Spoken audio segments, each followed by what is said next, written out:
Welcome to this class, and today we read this data interpretation where the question is here given that the points obtained by Thomson for durability is equal to which of the following भनेर भन्छ कुनसँग match खान्छ भनेर भन्छ okay अब यहाँ हेर्यो भने durability कति छ त 15% छ एन्ड च्यानल अल्सो 15% एकदम भेरी इजी भनेपछि कुनसँग म्याच खाँदो रहेछ त च्यानलसँग म्याच खाँदो रहेछ ड्युरेबिलिटी इक्वल टु च्यानल रहेछ then so Thomson equal to Thomson is equal to भन्दा पनि dash channel very easy Thomson च्यानलसँग म्याच खाँदो रहेछ ओके देन अर्को क्वेसनले के भन्यो भने what is the total number of points earned by all the TVs from channels भनेर भन्यो all the TVs from channel भनेर भन्यो भेरी इजी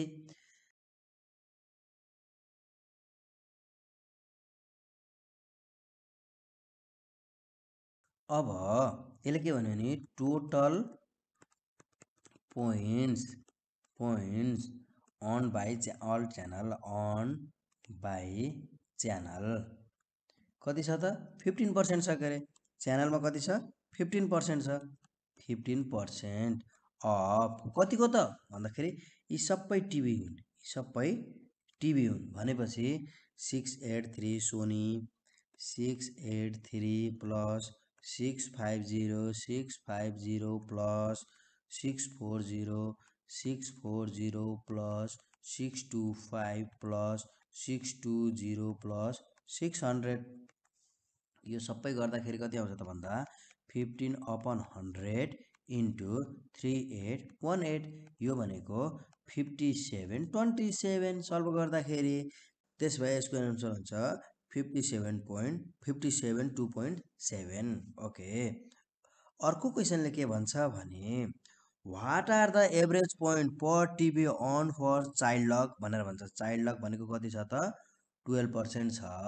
देन अब फर चाइल्ड लक टिभी भनेको छ एभरेज पोइन्ट भनेको छ के अरे टोटल टिभी नै हुन् के अरे भने कति छ त 12%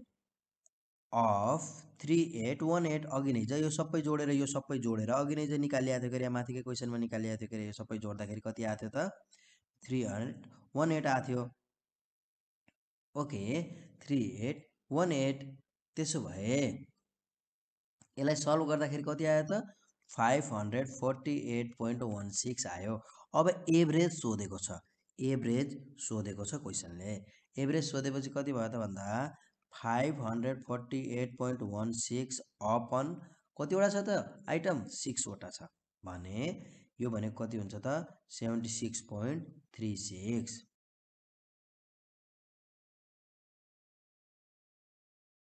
त 1 2 3 4 5 6 सो 6 भएको छ 76.36 त्यसो भए कुन यसको एन्सर हुन्छ त जुनमा कालो लाग्यो त्यही नै यसको एन्सर यसैमा थियो 76.36 ओके देन अर्को क्वेसनले के भन्छ भने the sound system of LG is approximately what % of the flat screen of Sony भनेर भन्छ भेरी इजी छ एकदम इजी अब यहाँ हेरौँ त साउन्ड सिस्टम भनेर सोध्यो तर यहाँ साउन्ड सिस्टम कहीँ दिएको छैन अब हेरौँ त्यसो यहाँ साउन्ड सिस्टम हुनुपर्छ 15 दुना 30 यो 30 यो पनि 30 30 30 60 र यो पनि 30 30 30 60 30 90 यो दुईटा यो सबै जोड्दाखेरि 90% भयो त्यस भए पर्सेन्ट त अलवेज 100 मा हुन्छ के अरे पर्सेन्ट त अलवेज 100 मा हुँदाखेरि 10% रिमेनिङ छ 10% रिमेनिङ छ त्यस भए यही 10% रहेछ साउन्ड सिस्टम त्यस भए साउन्ड सिस्टम भनेको कति रहेछ त साउन्ड सिस्टम भनेको कति रहेछ त 10% रहेछ अब बल्ल क्वेसन सल्भ हुन्छ ओके पोइन्ट अब क्वेसन अनुसार points of sound system by LG sound system by LG अनुसार पोइन्ट भन्दाखेरि 10% अफ एलजी को कति छ त 640 यो सल्भ गर्दा 664 आयो के अरे। अब पोइन्ट अफ फ्ल्याट स्क्रिन, अब फ्ल्याट स्क्रिनको पनि चाहियो के अरे। फ्ल्याट स्क्रिन 16% छ। फ्ल्याट स्क्रिन अफ सोनी भनेको छ, सोनी भनेको 683 छ। Then flat screen of Sony भने 16/100, 16% अफ कति त 683, 683। यसलाई सल्भ गर्दाखेरि नियर एबाउट 110 आउँछ। एप्रोक्सिमेटली भनेको छ कि, त्यही भएर नियर एबाउट लेख्न पाइन्छ। नियर एबाउट 110 आउँछ। देन रिक्वायर्ड पर्सेन्टेज, अब रिक्वायर्ड पर्सेन्टेज सोधेछ नि त। रिक्वायर्ड पर्सेन्टेज यो कति आउँछ त भन्दा 64/110 इन्टु 100%, यो भनेको 59% आयो। देन यसको एन्सर हुन्छ 59। ओके, त्यसै गरी अर्को क्वेसनले के भन्छ भने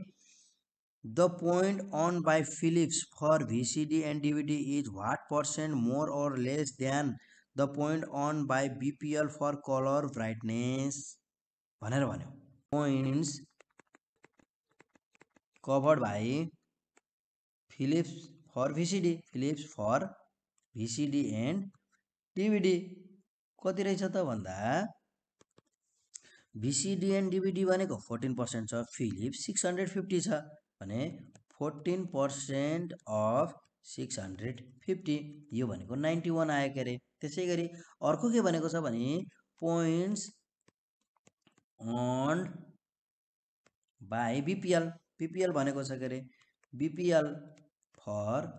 कलर ब्राइटनेस। अब कलर ब्राइटनेस कति छ 18% छ, BPL कति छ 600 छ भने 18% अफ 600,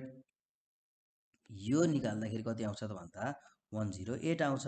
ओके, रिक्वायर पर्सेन्टेज यो भन्दा यो मोर छ, यो लेस छ भने लेस हुँदो रहेछ। Than less required percentage 108 minus 91/108 into lace निकाल्न पर्यो भने तल ठुलो चाहिन्छ, धेरै निकाल्न पर्यो भने तल ठुलो सानो, थोरै निकाल्न पर्यो भने तल ठुलो। 100%, यो भनेको 15.74%, 15.74 लेस भयो। त्यसो भए 15.74 लेस भयो। ओके,